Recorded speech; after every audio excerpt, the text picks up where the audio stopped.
I've never shared this with anybody publicly. There's so many things happening in this conversation right now. 1,000 years from now, people are going to be looking at this podcast saying, so this was the breakthrough. If this was Sports Center, that would be like such a hot take. Skip Bayless would have no idea. Stephen A. Smith would have no idea what to say if you drop that down. That is so good. Yeah, this is my third bottle. So I misunderstood the instructions and the premise of the podcast interview. The joke I always say is like, how'd you learn so much? Got to drink a lot. The power of food and beverage to lubricate an environment. Resistance to change is hurting the church.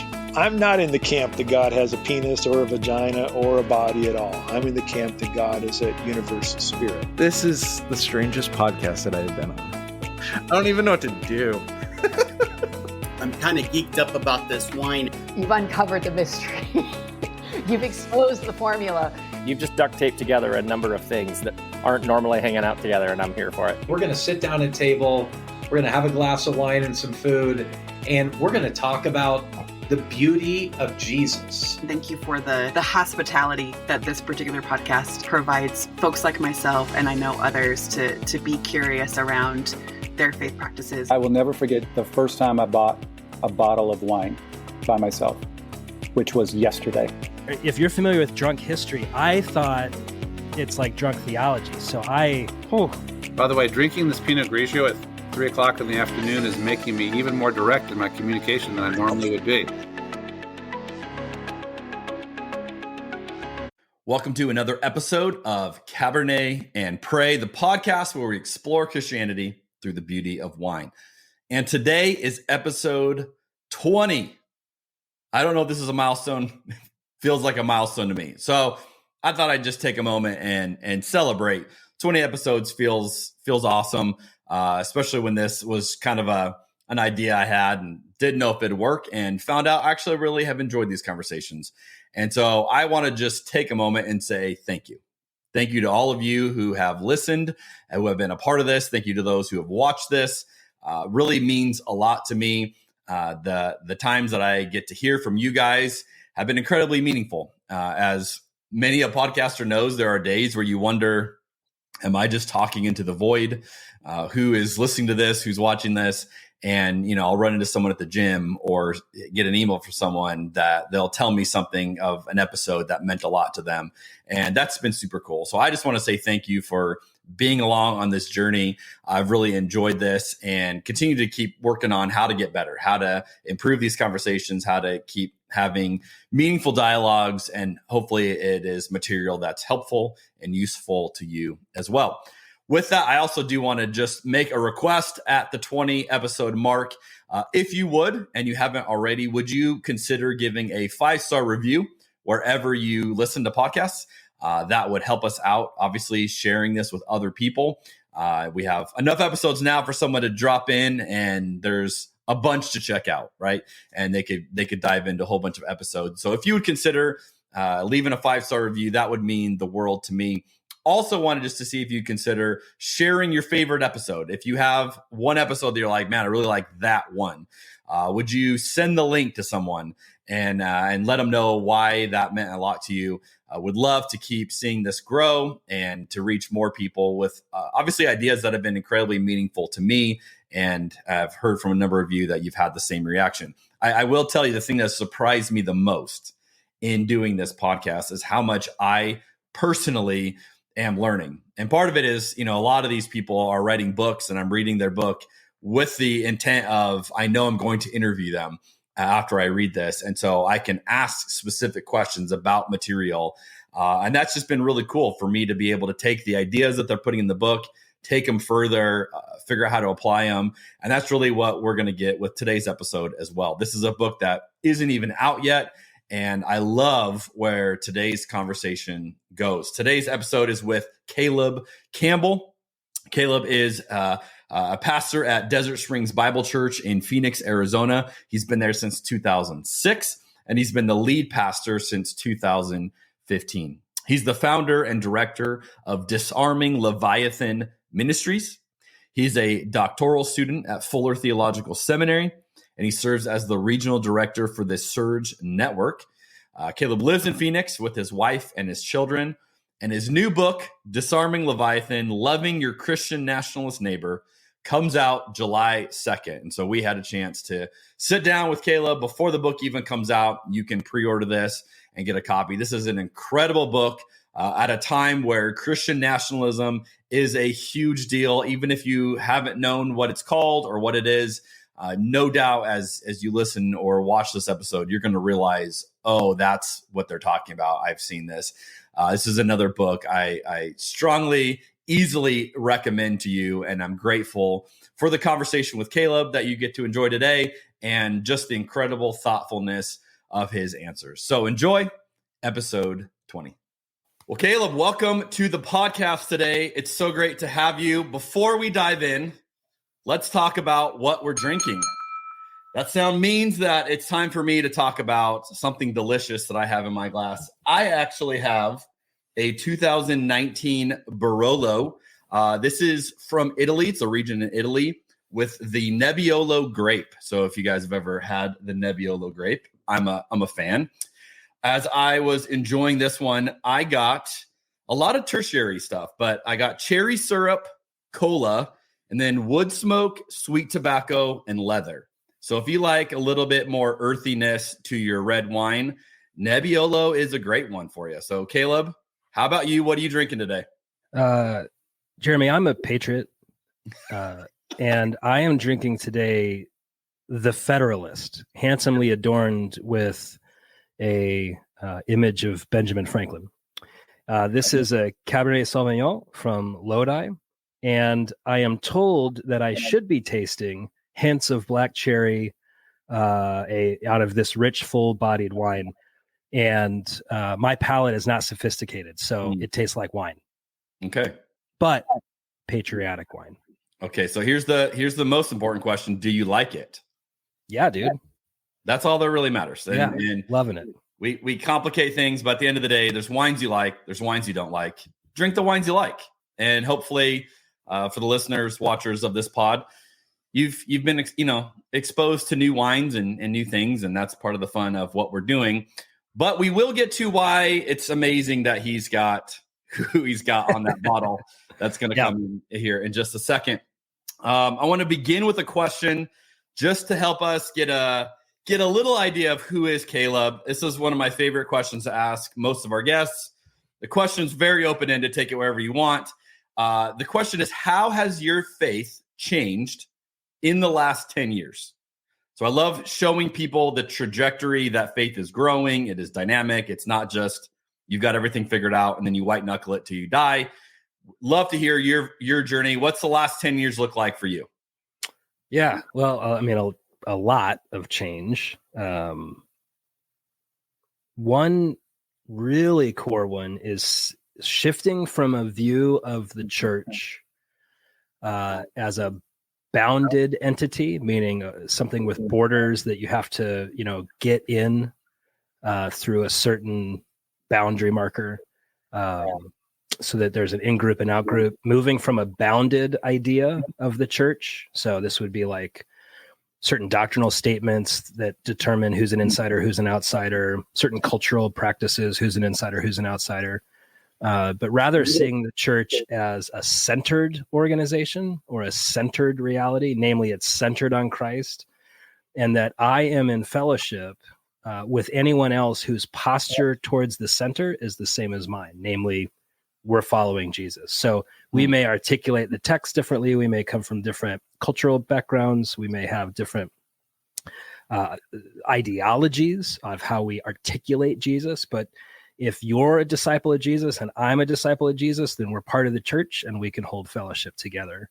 And a lot of that just came from studying, really the New Testament. I mean, Jesus is always putting misfits at his table. They don't belong together, according to the kingdoms of this world. And then the Apostle Paul really caught this vision of the church when he, like in Ephesians, he says that the manifold wisdom or the multicolored, multifaceted wisdom of God is put on display when the whole church is unified across all these boundary markers. And we're unified not in our common convictions or political preferences or economic status, but we're united in Christ. So that shift, it's you could refer to it as an ecclesiological shift from the church as a bounded entity. People have to believe certain things before they belong, and shifting that to a centered approach that if you're following Jesus and so am I, then we're disciples. Would you say that Christians are good at this? No. Humans aren't good at this. Right. We are so desperate for safety and belonging that we answer it not with the beauty and the beautiful vision of the kingdom of God. That scares us. So we draw the boundaries closer to home so we can feel safe and so we can find belonging with people who are similar to us. And Christians have many times we've organized entire structures around defining who's in and who's out so that I can feel safe. And if you transgress the boundary, you're out. We're really good with the boundary. Yeah, a lot of times we are. And I think that comes just from a deep, deep longing for safety and belonging. And we forget about the resurrection. We forget that Jesus is present with us now and that he can bear the weight of our differences, and that he can empower us to do it. So instead, we defer to boundary making. Yeah, I love that. I want to dive into your book. You wrote this book that's coming out soon, Disarming Leviathan. And there's so many ideas here. We're going to get to a handful of them that I just really enjoyed. But one of the things reading this, you casually threw in a detail like later in the book that it was almost like you just kind of like worked it in, like no big deal. And I got to tell you, as someone who, this is the first time you and I have met. I don't know a ton of your story outside of this book. So I'm reading it and all of a sudden I'm like, holy cow. Like, okay, there's a fun fact. You have this line. In my teens, I gave up on church and became a neo-Nazi skinhead. Yep. And you say it so casually in the book, like, well, of course that's what I did. Of course. Like, obviously that's what got me here.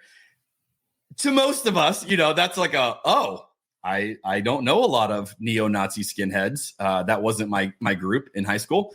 What was that journey like for you? You obviously discussed a little bit in the book, but just tell us about, that's an extreme stance to take that you went there and then came out of it. Yeah. So one of the reasons why I didn't draw attention to it sooner is I didn't want the book to be about that part of my life primarily. I actually wrestled a lot with, do I include it or not? Because I'm a pastor of an evangelical Bible church in North Phoenix, and I'm very familiar with the evangelical industrial complex that likes to make money on showcasing these really, these stories of radical life change and ignoring the small way the Spirit of God works in everybody's life. This kind of this spectacle in testimony stories. So I know that you say the words exactly like you said, Nazi skinhead, that there's a spectacleization of that I was trying to avoid. Because I don't want to discount people who don't have a story where everyone goes, oh my goodness, wow. Because Jesus' power is made known in all of our lives. It's just some things get really elevated and platformed over others. And so I didn't want to platform that, because it's spicy, it's attention getting. It's dramatic. It's dramatic. And I want to play into that. I did feel, though, that I needed to show that everything I'm arguing for in the book worked on me. And so I did share it, but I did. I had a few folks who read early copies and they were like, you're burying the lead. And so that was why I made that decision. The journey for me was in that season of my life, I was so desperate to find safety, belonging, and purpose. And I found it in that community. They invited me in. They gave me safety. We're going to have each other's back. We refer to each other as brothers. There was access to, manpower and protection and girls and beer. And the ideology really comes second. Adhering to the ideology was only in service of belonging to the community. What I mean is I wasn't like sitting down reading books and like reasoning myself to neo-Nazi skinhead and then saying I should find some like-minded individuals. No, it's you're at a party, you start hanging out, they invite you out next week, and you just slowly get discipled. And then what happens is they're saying, we believe in this, we believe in this. And so you're kind of like nodding your head. And then you find one day you're like, actually, I believe this. And so there's an enculturation that happens. I think that happens to all of us. And so the fact that it's neo-Nazi skinhead is certainly a spectacle, but it is something that's common to the whole human experience. I mean, I got to imagine your family, friends, have to be concerned by this season of time. Yeah, for sure. Yeah. I mean, I was finding friendship in the movement. Yeah. I mean, when I got out of it, I had very few friends left. Family certainly expressed some concerns. I usually played it down, wouldn't admit what I was doing. And I was also like leaving the house, so it's kind of that, 18, 19 years old phase 2, where it's kind of like, what are you going to do? Yeah. I mean, I wasn't like 13. I think I was like 15 or 16 when I started hanging out with the crew. So you've come a long way. Many who knew you maybe in that season would be perhaps surprised to see Caleb, the pastor today, who is really you've developed a heart for people wrapped up into Christian nationalism in particular. And I love the way you present it in the book. For those who are listening or watching who haven't read it, you say it this way: I realized in that moment that this woman and the multitude of others influenced by American Christian nationalism were not an enemy to attack. They were a mission field to reach. And then you say, I set out to be a missionary to American Christian nationalists, which is a great premise, right? We think of missionaries, typical person thinks, oh, well, you're moving abroad, you're going, and you're like, no, I'm a missionary to this group of people, and you have an interesting history with them. One of the things that fascinated me in the book is you talk about in your posture as this American missionary, you spend a lot of time going to Christian nationalist gatherings. And you write these stories, and you do it very objectively. I applaud you. It's very objective, in the book. I want to get to the emotional part of that. Was that hard to do? I mean, when you're sitting in these gatherings and you do such a good job of like, here's what they're arguing, and here, and it's very good, and your publisher should be proud. But I want to know, Caleb, the person, when you're sitting there, is your adrenaline going? I mean, like, that's got to be tough. Yeah.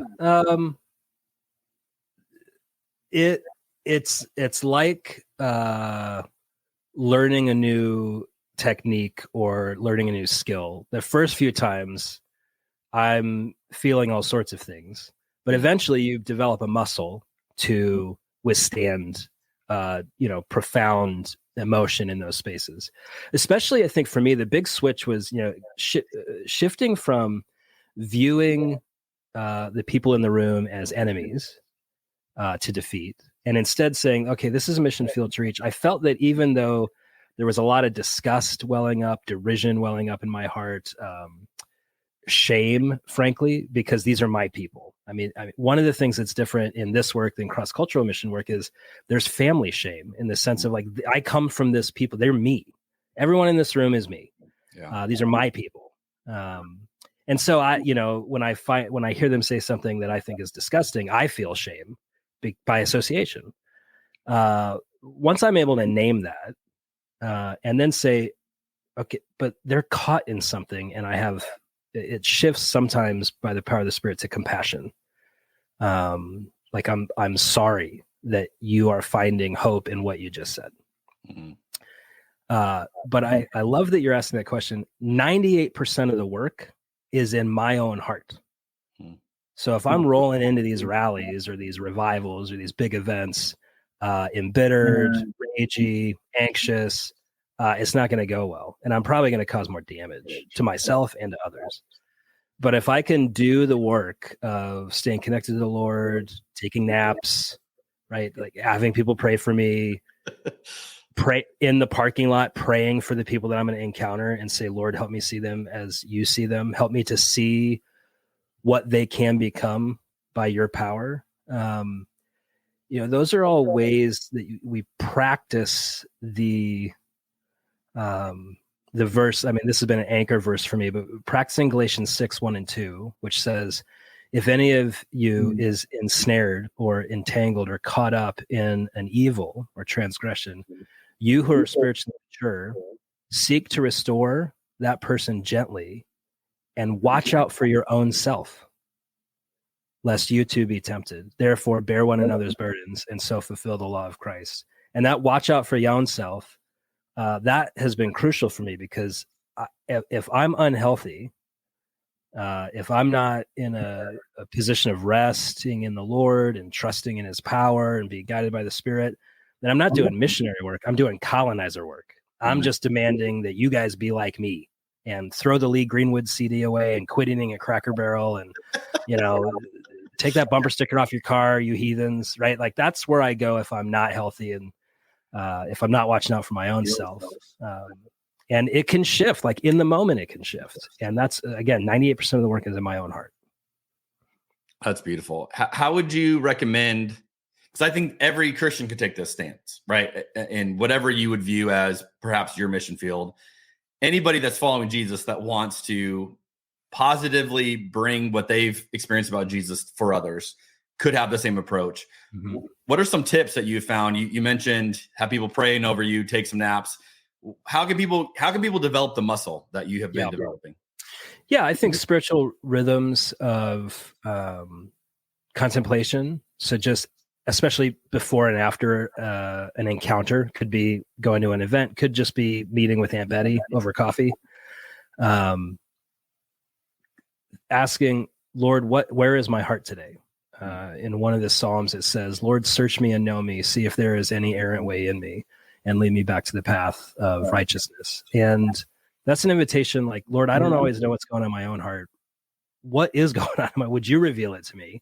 Yeah. And any errant way, I want to be drawn back to your path. And then after the encounter with the person or the people, what am I feeling? Putting names to what I'm feeling, taking that to the Lord in prayer, talking it through with somebody. Like I said, every missionary I know has a prayer team. And so sending texts, hey, I'm going to this rally tonight. Can you guys pray for me? Would some of you follow up with me? Those are some good practices to be in. Also, consistent rhythms of prayer. Like if I'm going to go meet with somebody and I'm guessing that the conversation might become antagonistic, just to pray, Lord, I'm sensing that this will become antagonistic. I'm feeling anxiety about it. Would you help me to attend to your presence now and in the meeting, and help me to see this person for what you're making them into, not for how they're exhibiting themselves in this meeting. Yeah, that's good. And that, again, that's just, it's developing the muscle, which takes repetition. That's good. In the book, you reference a question that you got from another podcast, and I'm not above stealing great ideas from other podcasts. Yeah, absolutely. And I also agree with you.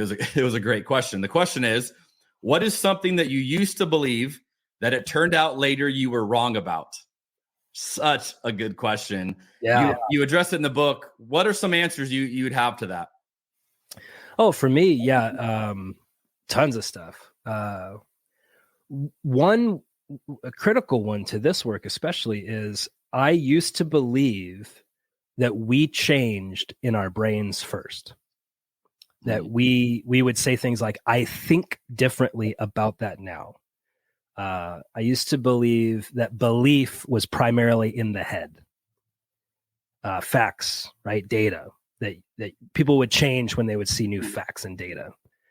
And over time, I've come to believe that true change happens not in the head, but in the heart. That we are feeling creatures, and then we post hoc logic ourselves.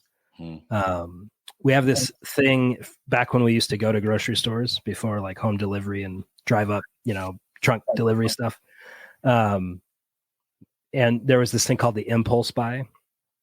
If anyone who's listening or watching has been to Costco, and you go in for something and you come out with more things, those are impulse buys. And what we do is we feel something, we feel it, And then we say to ourselves, I needed this. I always said we needed a $400 ice cream machine. I've been looking for that. Yeah. Yeah, exactly. Like I definitely had it on the list. I might not have written it down, but it was definitely on the list. And many of our decisions and political and theological and philosophical commitments, they're enculturated in us, and we feel ourselves to those things. And then we add reasoning later, which is helping me to make sense of like, how can these people, this person sitting in front of me, think so differently than I do, hold to such blatantly, what I think is blatantly wrong convictions. And then I present them with good data and there's no change. It's helpful to me to notice, like, if they don't feel safe in our relationship, if they don't feel like we've connected heart to heart, there's no change. It's just defend, argue. And by shifting that understanding, we can help make sense of like why this person is yelling and screaming, why I'm yelling and screaming about a fact or an opinion, because there's something there's something going on deep in my heart that feels under threat, and I got to, fight for that, whatever it might be.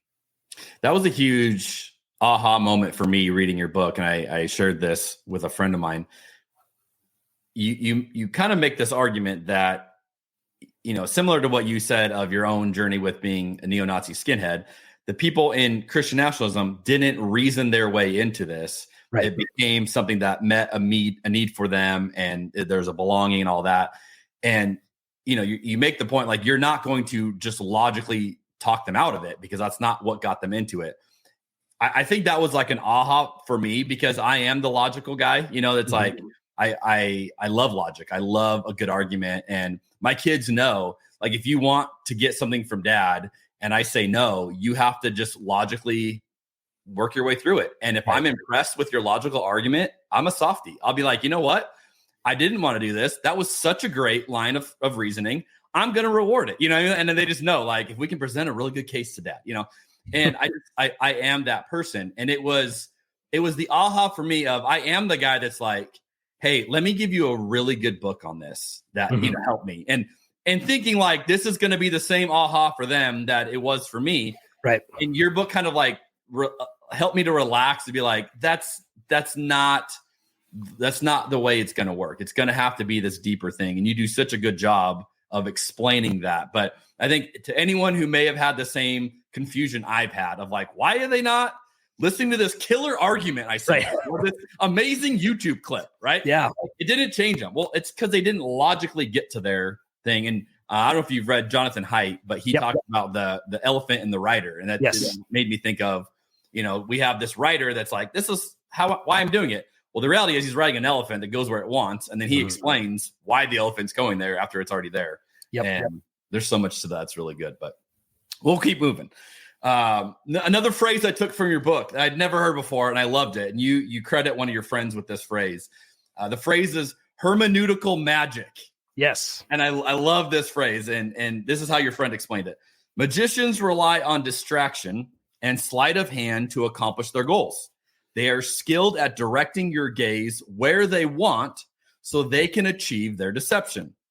In the same way, American Christian nationalist leaders use scripture to misdirect the attention of their audience.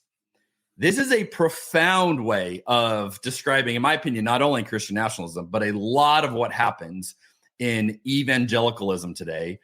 How can someone learn to recognize this? What are the signs they go, whoa, there's some sleight of hand here? How can people get better at an awareness of that? Yeah, great. So a few ways that we can discern how a person is making an argument from scripture is, do they have a hostile or curious view of the different arguments? What I mean is, if they're advocating for something, saying that scripture is clear on this thing, if they're hostile towards different views, that's one thing to notice. Like, this person may be just using this as a proof text. A second piece would be the distance between the text and the application. Here's what I mean. I've been in spaces where purveyors of American Christian nationalism will say something like this: the Bible is clear. Okay, so just notice that statement, the Bible is clear, which means if you don't sense clarity with what I'm about to say, you're an idiot. Mm-hmm. The Bible is clear. Okay, so the Bible is clear. Jesus said, love our neighbor as ourselves. That is in the text. Okay, so great. Love our neighbor as ourselves. Which means, ... Yeah. We have to protect our God-given Second Amendment rights to bear arms, because you can't love your neighbor as yourself if they're being attacked. Obviously. You can't protect them from someone with a gun if you don't also have a gun. Now, the distance between the text and that application there is a great chasm between them. I'm not saying that a person cannot get there. Okay. But what I've done is I've said, I did all the work for you. Jeremy, I don't know if you remember in elementary school, something called long division. Mm-hmm. Math. I hated those math worksheets. There's these worksheets they would set home, little 8.5 by 11 piece of paper, and there'd be 4 problems on the math homework and a ton of blank space. The blank space was so that we could do work. Yeah. And if we got the right answer, but we didn't do the work, our teachers would dock us and they'd say, you got to do the work. What a purveyor of this hermeneutical magic is doing is they're, quote unquote, doing the work for you. Mm. And if they can't show the work, it's likely proof texting or hermeneutical magic. It's not likely an actual conviction or something that's been prayed through and thought through. It may just be a proof text for their point. So if you can sit a person down and say, help me understand how you got from the golden rule to we should own bazookas. Like do some of that work for me. Yeah. Third, if they are unwilling to receive good faith critical questions about how they got from the text to that point, it's likely that it's not an argument from actual conviction, or at least a conviction that comes from the text. And one way that, frankly, I'm concerned about this. I mean, I'm a pastor. I'm very concerned that I'm reading my, previously acquired convictions into the text.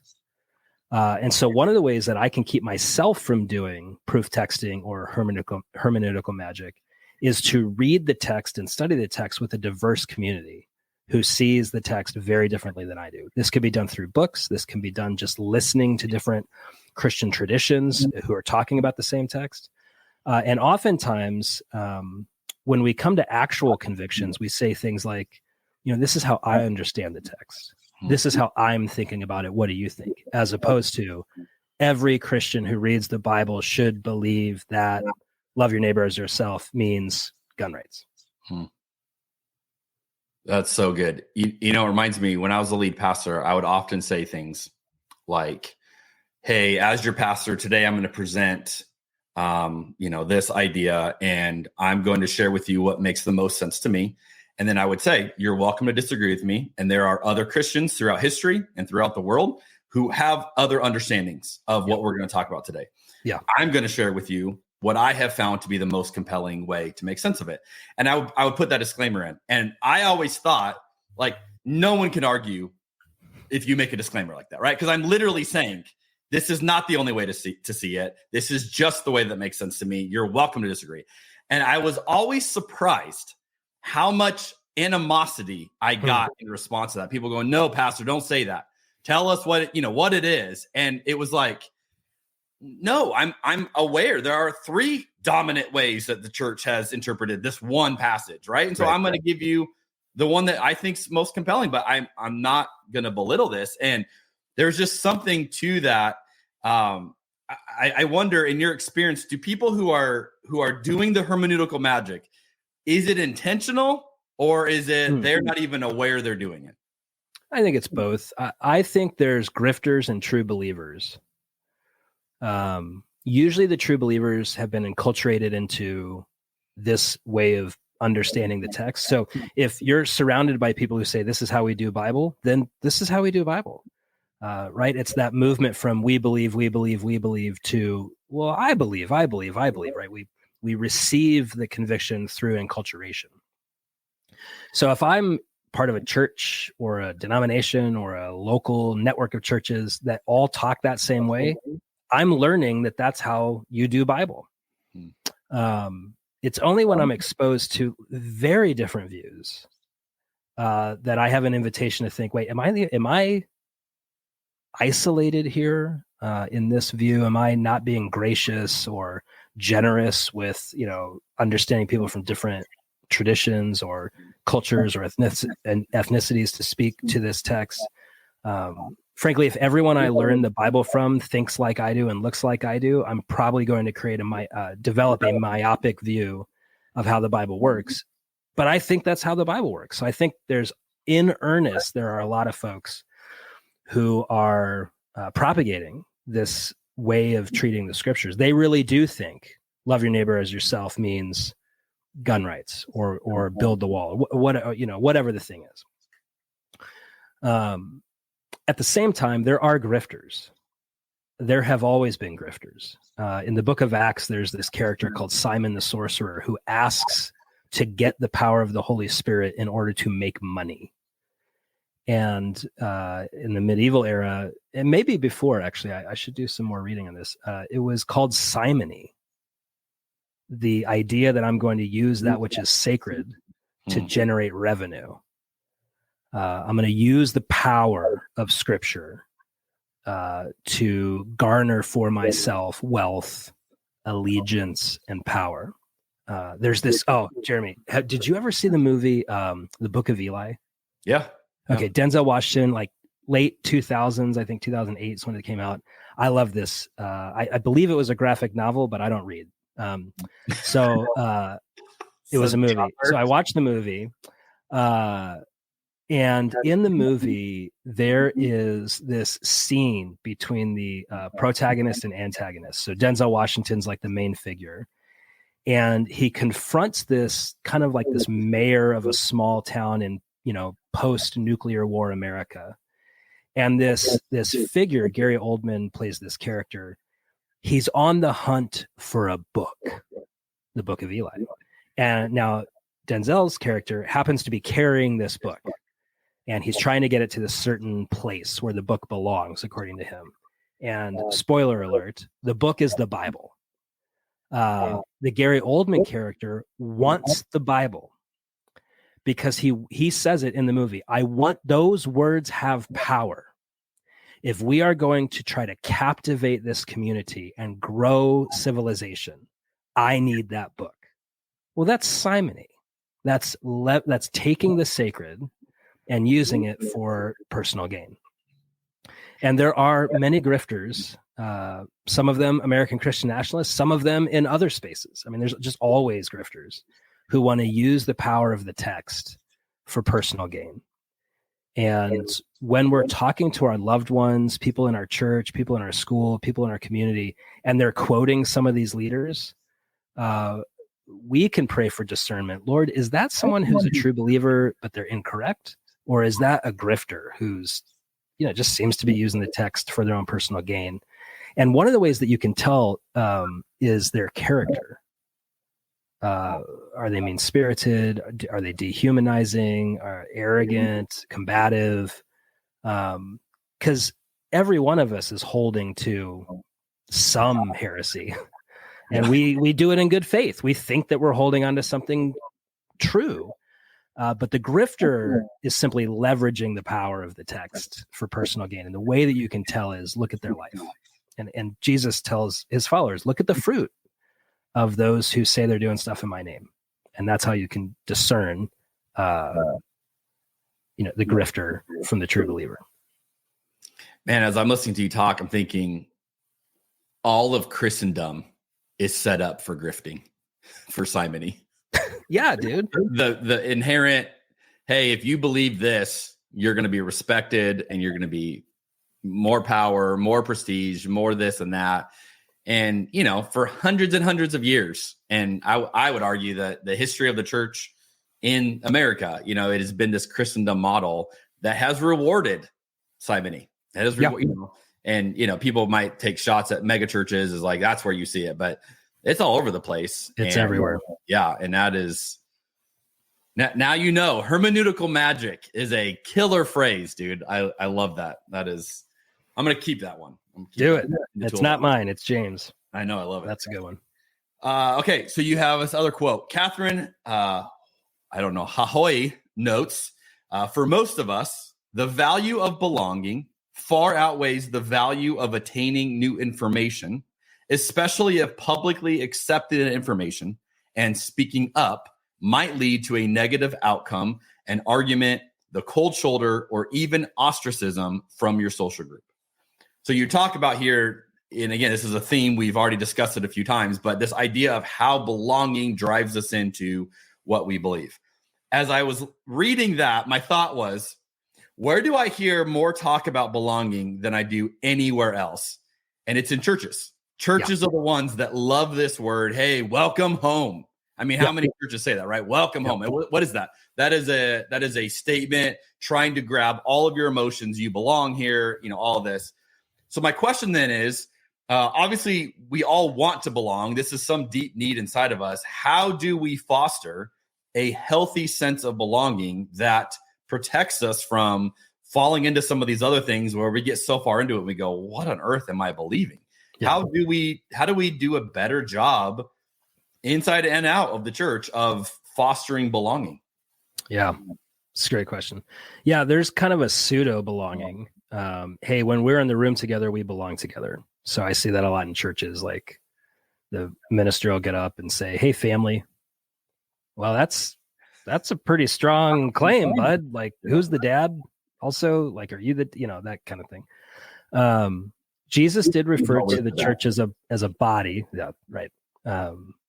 And as the New Testament gets into the idea that we're all interwoven, that the church is a body or a temple. You do have language of brothers and sisters.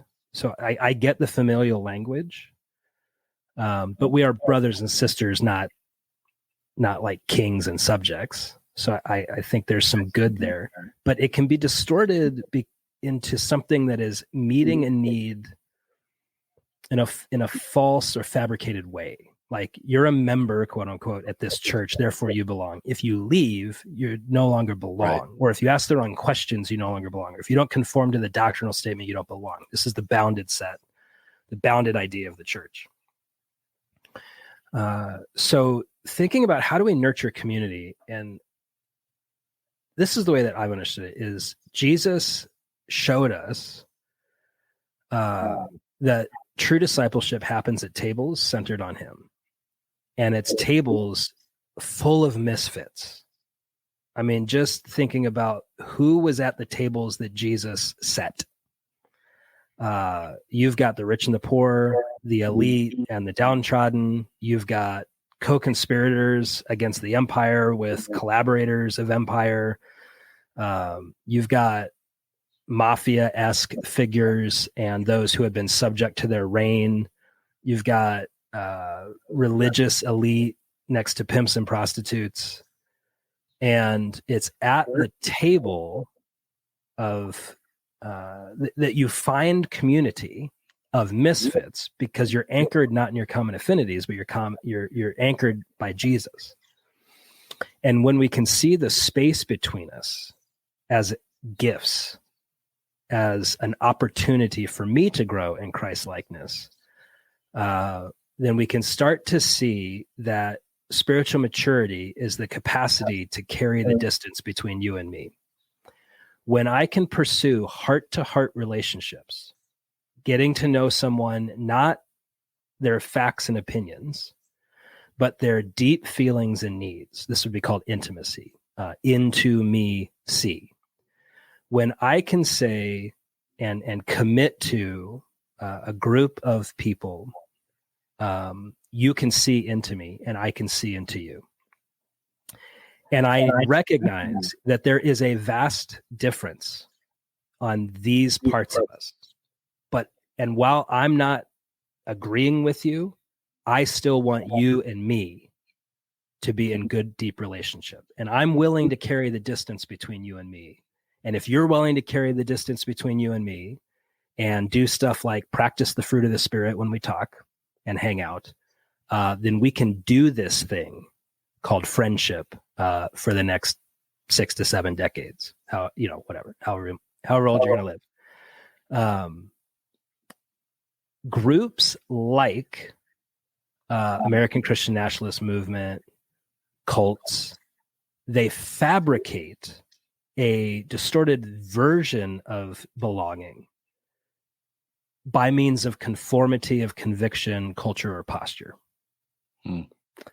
And so the I belong is answered because I feel like we all believe and behave the same way. But true belonging is we're both willing to be heart to heart with each other and carry the distance between us. Because what I want more than conformity of belief and behavior is I want you and me to see into each other, to know each other. And C.S. Lewis, my favorite book is The Four Loves. I'm a pastor. I'm supposed to say my favorite book is the Bible, so the Bible. But after that, it's The Four Loves. And my favorite chapter of any book is his chapter on friendship. He talks of friendship as something that has been recognized as something even deeper than romantic relationships. Because friends he says, lovers look at each other and say, we're in this for what we get out of each other. But friends look at something else and say, do you see the same thing I see? And when that something else can be anchored in Jesus, then we can maintain every distance between us because we're anchored in something outside of us. Whereas romance is usually anchored in the other. Friendship is anchored in something external to the relationship. Yeah. So healthy relationship is, hey, are you following Jesus? Me too. Shall we enter into a deep friendship with each other? And we just keep our eyes fixed on Jesus, not on the differences between you and me. That's so much deeper than what we think of when we think of belonging, and I think of like in churches, and I very much own what I'm about to say. So this is not a critique on others. I was definitely one of these guys, but I think about the last 2 churches I was a part of. One of the things we really pushed emphasis on was window stickers, for the logo of the church. And, where I live, it's very common. Most churches have them, and nothing inherently wrong with that. And I remember, thinking at the time, and, even the church I was lead pastor of, we pushed these really hard of like, what a great way to have conversation and, and obviously make a, like, hey, this is something I'm a part of and it means something. And I would get asked about it and all that. And always just saw the good in it. And I remember one day after all this, after I had left the ministry, had someone ask me they're like, what's the deal with all these church stickers on the cards, and I'm like, oh, let me explain how beautiful it is. And they made this observation. They're like, it's like a bunch of Christian gangs, and you're all rival gangs, and you're saying what gang sign you're a part of. Yes. And I had never thought of it like from that point of view. And I was like, oh, I could totally see how with such an outward display of belonging, right? I'm in this community. Yeah. So then now, even if you're a Christian, well, you're not the same logo Christian that I am on my car, and it's just amazing how if that is all belonging is, right, then it really breaks down. But I love your idea of like, it's got to be this connection between us. Mm-hmm. And truthfully, I think that's not found in a lot of churches, right? Like that's where people are going, hey, I said in a life group that I disagreed with something and now they're shunning me, that doesn't feel like there's that bonding. But when people find it, it's incredibly powerful. Yeah. Yeah. Tribalism is an attempt to make a community of people feel safety and belonging and purpose by means of defining who is in and who is out. And one way that toxic tribalism can be propagated is through totems like a bumper sticker, a slogan, a t-shirt, a rhetoric, a pledge. These are all means of saying we belong together because of this affinity. the Jesus movement says you have nothing in common except for me. Right. And so we're not bound together by a common status or even a common idea. We're bound together by God enfleshed, death, burial, resurrection, and a common hope. So I think when, Paul says we have one Lord, one hope, one faith, one baptism, he's not looking at earthly affinities. He's looking at Jesus as the one who anchors us together. And we too often are quick to take the cheap substitute that doesn't require anything of me, namely a logo, a slogan, a title. And I think it's because we don't actually want to be vulnerable. Because if I am inviting you to see into me, you could really hurt me, and that would make me feel not safe. And I don't want to do that, Jeremy.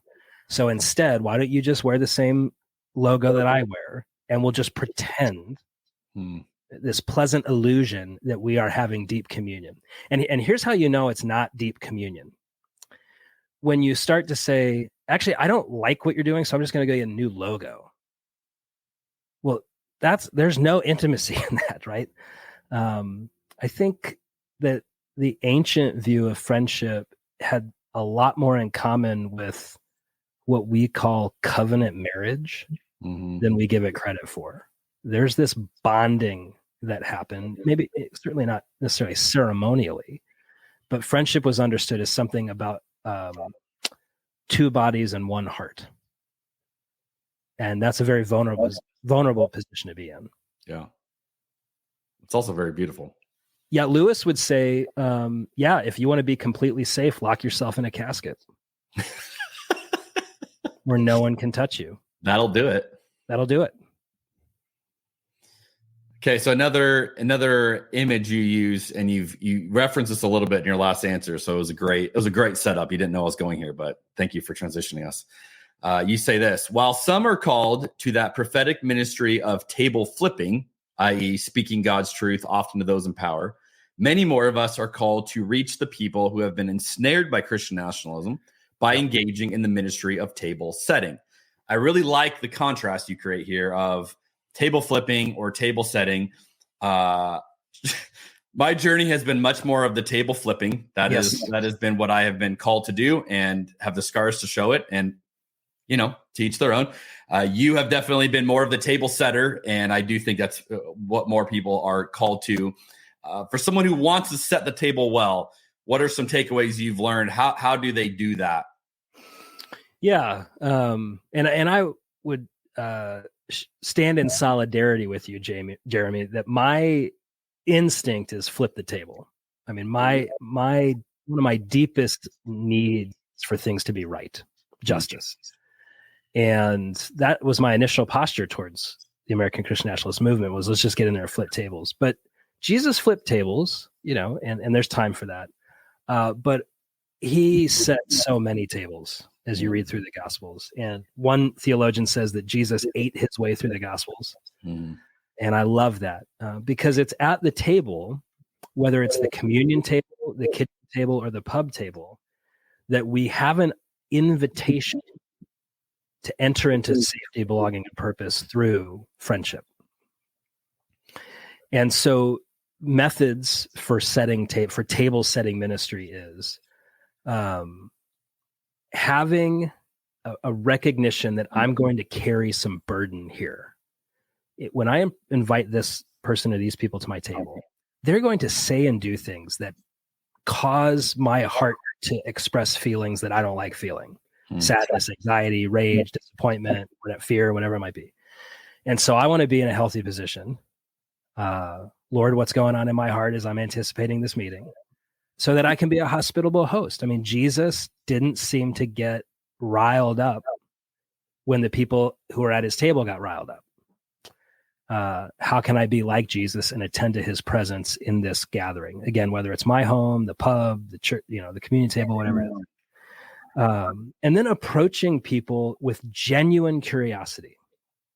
So somebody might say something that you think is abhorrent, derisive, crazy, unstable, whatever it is. Instead of fighting fire with fire, a way to practice hospitality is to lean into curiosity. Tell me more about that.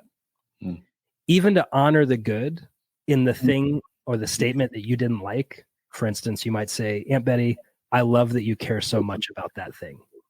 So Aunt Betty's yelling and screaming at the dinner table about, immigrants flooding into the country and taking all of our jobs and whatever it might be. You say, I love that you care about our community so much. I also love our community, right? So you can practice hospitality by connecting on shared values. And no matter where the conversation goes, to recognize what's going on in my own heart. And if I'm becoming anxious or ragey, I have an invitation then to pause the meeting or to stop the conversation and say, this is really important stuff we're talking about here, and I need time to process it. And so can we meet back together? And this is key for hospitality. Can we meet back together next week? Because what that says is, what I want is for you and me to be good. I really do want to see into your heart, and I want you to see into my heart. Right now, I'm not in a position to do that because I'm just feeling feelings, or I'm ragey, or I'm trying to put all these pieces together of all the stuff you just said. Can we just press pause? Because I really want to think about these things that you care about. And sometimes it means like, hey, can we end the meeting? Sometimes it means, can we shift the conversation? Can we go into the other room and watch football, whatever it might be?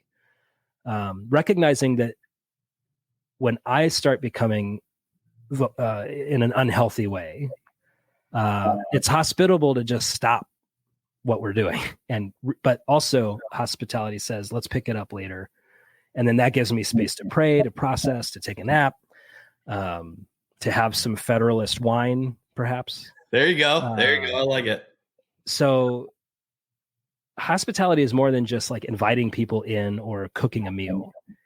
It is fostering an environment where my guests feel safe. And we can feel so true safety and true belonging exist in environments where we will disagree on all of our stuff in our brains. But what we're connecting each other to is not our brains, but our hearts. It's not our common affinities. It's our heart for one another or our heart for the Lord, depending on the person's faith. And that's real hospitality. And each of us have an invitation to practice that, like Jesus did. And it's very difficult. For some people, they're just not going to receive it well. And then it may become an issue of boundary setting where, you know what, I just don't think we're the family or I'm the person to host Aunt Betty right now. But I'm going to pray that somebody is. And that's okay too. Some of us are called to this work directly. Some of us are called to pray for those who are doing the work directly. And both are really healthy postures to take. That's great. I've also learned inviting them to enjoy a glass of wine with you can be helpful too. Yes. And for your American Christian Nationalist neighbors, I could recommend nothing higher than the vintage 2022 Federalist from Lodi. There we go. When they see a on this wine in this episode, no, I'm just glad that Ben Franklin is on the wine cover, and that it's called the Federalist with like an American eagle on it. You're very proud of that, and I'm happy with how proud you are of that. I am. I was on the hunt for patriotic wine. I love it. Okay, so that's a great transition. We're gonna talk about wine for a second, then we're gonna do our speed round, Caleb. Okay. So here's the wine question that I asked people. Okay. And I have got all extremes of this question, from nothing to blow me away stories, anything in between. There's no wrong or right answer. Okay. What is, like, if you think about the best experience you've ever had with wine, is there a memory that comes to mind where you think, wow, it was that glass that I had, or that bottle, or it was that dinner, or is with that, group of people? Is there something you think of that was like the most you've ever enjoyed wine? Do you have a moment like that? And if so, what can you remember of it? Yes. So, 2020 was the worst year of my life. I was leading a congregation through the 3 Fs of 2020, Fauci, Floyd, and the federal election. 80% of the congregation that was there in 2016 was gone by the end of 2020. I had become an enemy to hundreds of people and had some very, very close relationships fracture. So 2020 is devastating. I got COVID in June, shingles in July, and facial paralysis spot on by stress and the shingles in August. Wow, you really went for it. Yeah. If you can't win, make the highlight reel. That's what I like to say. So my board was awesome. They sent me on a 3-month sabbatical. They were very generous, and it afforded my wife and I the opportunity in 2021 to go to England and France. I like where this is going. And we started in London, made our way around the southern part of England, took a little ferry over, got to France, went to St. Malo, and then we went to this little town in Normandy that had a cathedral, and there was this restaurant there that was in a 600-year-old wine cellar that was carved out of rock. So you'd walk down into it. There's like 6 tables, and it's one of those like fancy joints that you don't like order off the menu. There's just option A and B. You know what I mean? For like the 5-course meal. Right. And so it's like, which was great because I don't speak French. So I'm like, that one, the one without the snails. That's what I wanted. Just the one without the snails. And and they had carved in this old wine cellar. They had carved in a little section that was their wine cellar that you walk back in. And again, the whole room is stone, because it's carved like almost like a cave, but gorgeous, gorgeous, gorgeous. And my wife and I to this day talk about that meal and that wine as when we peaked. So if we never make it back there, that was it. Like we just peaked there, and it was the timing. Mm-hmm. It was the scene. I mean, France had just reopened after COVID stuff in 2021. They had just reopened the restaurants, so we weren't like waiting in line. There was very little foot traffic around. It was awesome. And I still remember like sitting there with my wife for like hours, just crushing as much as we could their particular wine cellar selection. So good. That is a great story, Caleb. Well done. Thank you. Well done. Okay, a few questions. Close us out. Great. What is something that's blowing your mind right now? Like in what department? And you go anywhere you want to go with this. I love real time. Like people are like, wow. Great. So I super nerd time. One of my favorite bands is Rush. And I just finished reading the bass player and lead singer, Geddy Lee. I just finished reading his like 500-page autobiography. And it's one of the few autobiographies that I couldn't put down, but was also like delighting in, because you're getting you're getting inside the head of an artist that for me, I really, really appreciate. And, but one of the things that blew me away was he's Jewish. His mom and dad were Holocaust survivors. And his story of their story brought me to tears. The resiliency of this young man and young woman who got married right after liberation. And what was mind-blowing was how much of that he had carried into his own life. And how generational trauma really does shape and have powerful effects on us. So that was mind-blowing. Love it. What's a problem you're trying to solve right now? I need every megachurch pastor in America to buy 10,000 copies of my book for their small groups. And I don't know how to get their email addresses. Yeah, that's tricky. That's tricky. I have my dishwasher is exhibiting an error code, and I ordered the part, and the problem I'm trying to solve is I need to fix it without paying somebody to fix it.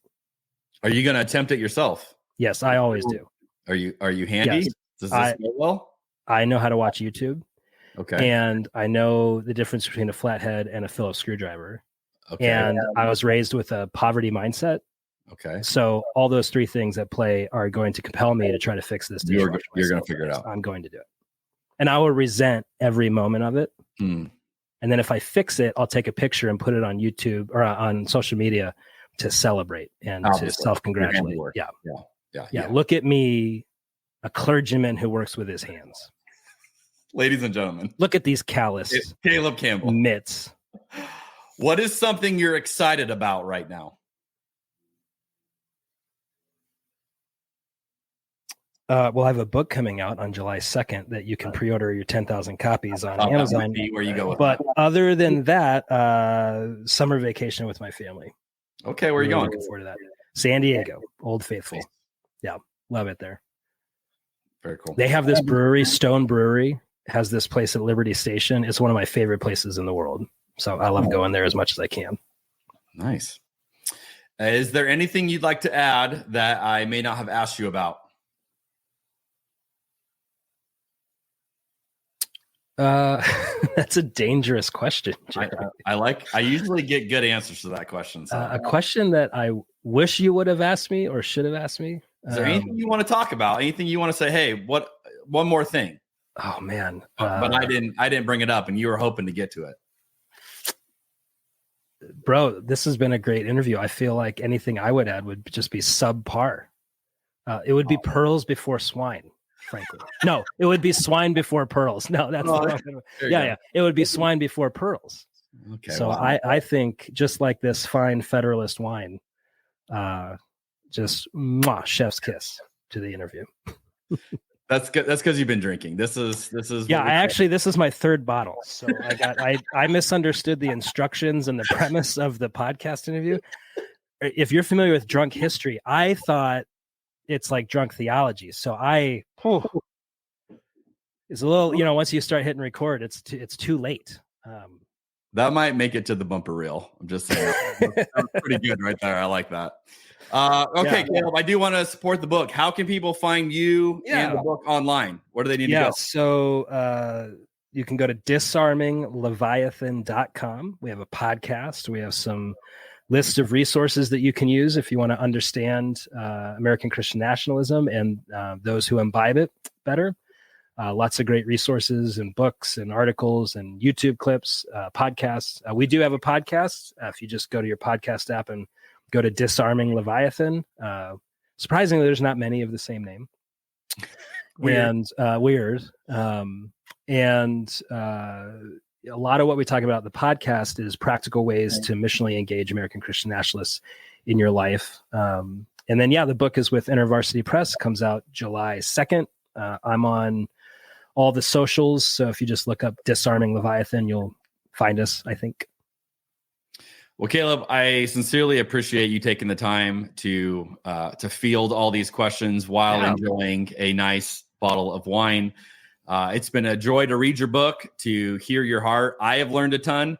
I think you're dropping some great little truth nuggets for people today, and not just theory stuff, but stuff that's immensely helpful. So thank you for your heart and for your work for the kingdom and for helping to make us better today.